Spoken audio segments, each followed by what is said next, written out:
today's topic is going to be all about energy healing. So the first question you may be asking, well, what is energy? So according to Albert Einstein, it's everything. It's everywhere. We are all just made up of energy. It's just a matter of density, but we are all molecules just floating together. We seem solid, but we are not. So the healing modality I'm going to focus on today is Reiki. Rei as in universal and Ki as in energy. Reiki was developed in the late 1920s by a Mikao Usuri. Okay, may not be the correct pronunciation, but moving along. Now, he decided, or through his practices, realized that he could heal people's bodies using the universal energy, which is clean energy, to push out negative energies out of people's bodies, realign them so that their bodies can be in better alignment to heal themselves. So Reiki is normally performed by a Reiki practitioner who has had training via a Reiki master. We have had attunements to certain universal languages, if you kind of want to put it, and we learn how to detect these blockages within the body, how to remove them, and how to replace them with positive energy. So how do these negative energies get into our bodies? Simple. Our minds.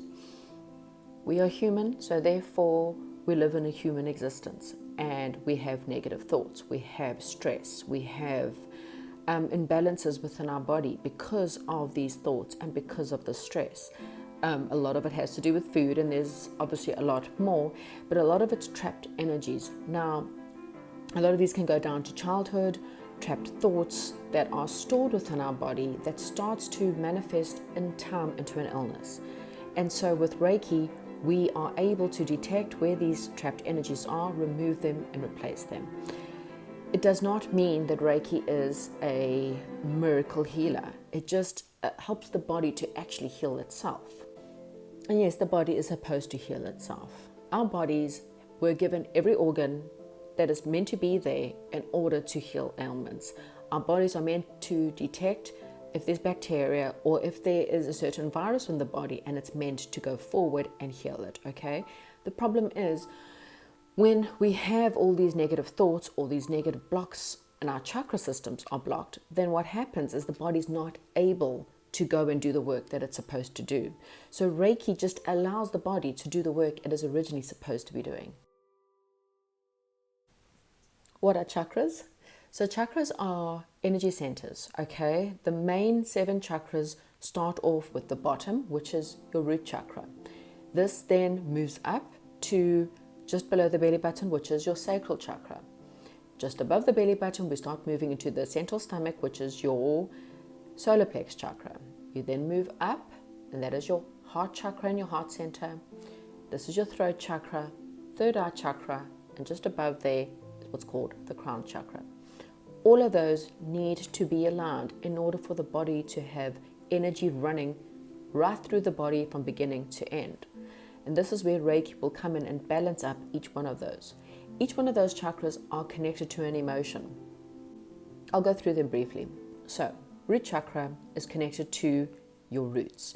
It is where you come from. It's your childhood beliefs about money, beliefs about fear. If you come from a very fearful background, as in come from abuse or a country where there's a lot of war, your fears will block your root chakra. And if this chakra is blocked, energy will not go through there. It will manifest into problems within the bone and your sciatic nerves.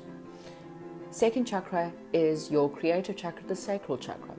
This often gets blocked with feelings like guilt, not being creative, or having some kind of sexual problems, as in i.e. being raped or not being able to express yourself sexually because of sexual fears.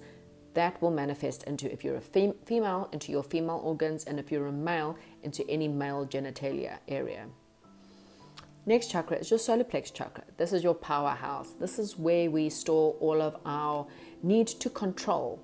So when you fear you're not in control of your life, or you feel you have to control everything within your life, that is going to put blockages within your solar plex chakra, which will affect your liver, your gallbladder, your intestines, large and small intestines. Moving up, heart chakra. So this is blocked emotions. So when we've had some kind of trauma or pain within our lives and we hold those emotions within our heart chakra, this will manifest within chest pains, heart problems, anything within that area can really be affected. Upper back pain as well. You definitely will start to manifest back pain, definitely in that region when you have stuck in more emotional trauma within your heart chakra.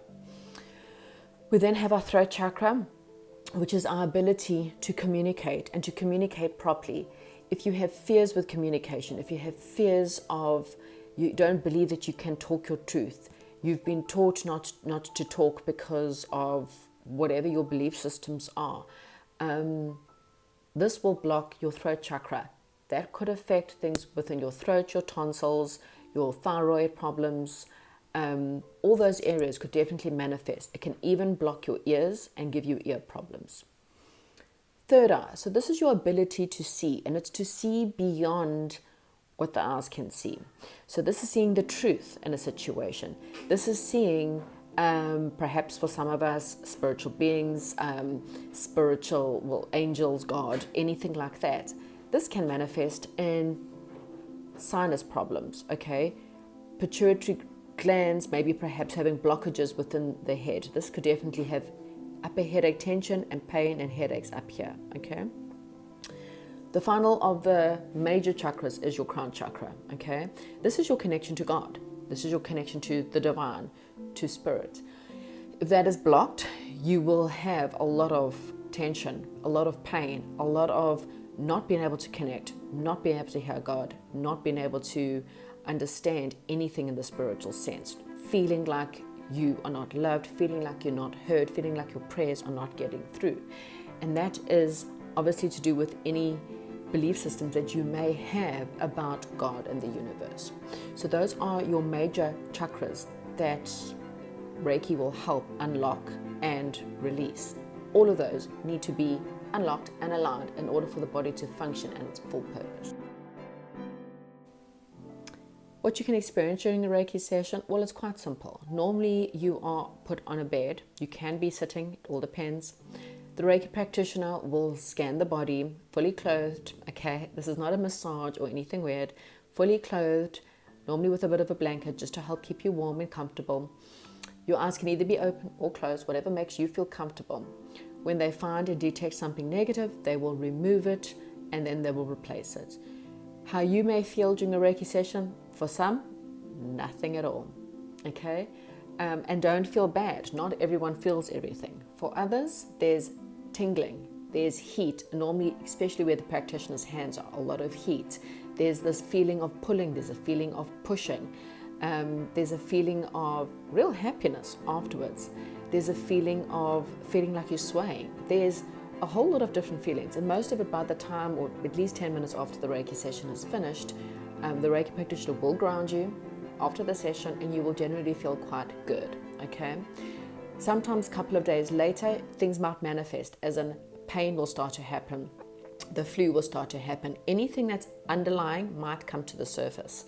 And this is all good because what's happening is the body is rejecting. And that's what illness is. It's the body's way of rejecting something within the body that should not be there. Disease should not be there. So the flu is a way for your body to detox. Sweating, it's the way for the body to detox. Something coming to the surface is there for you to acknowledge that there's a problem. Now you can fix the cause of that problem and then, of course, the root of that pain. So in a nutshell, that is what you expect or can expect from a Reiki session. Have any questions? Post it down below and I'll chat to you soon.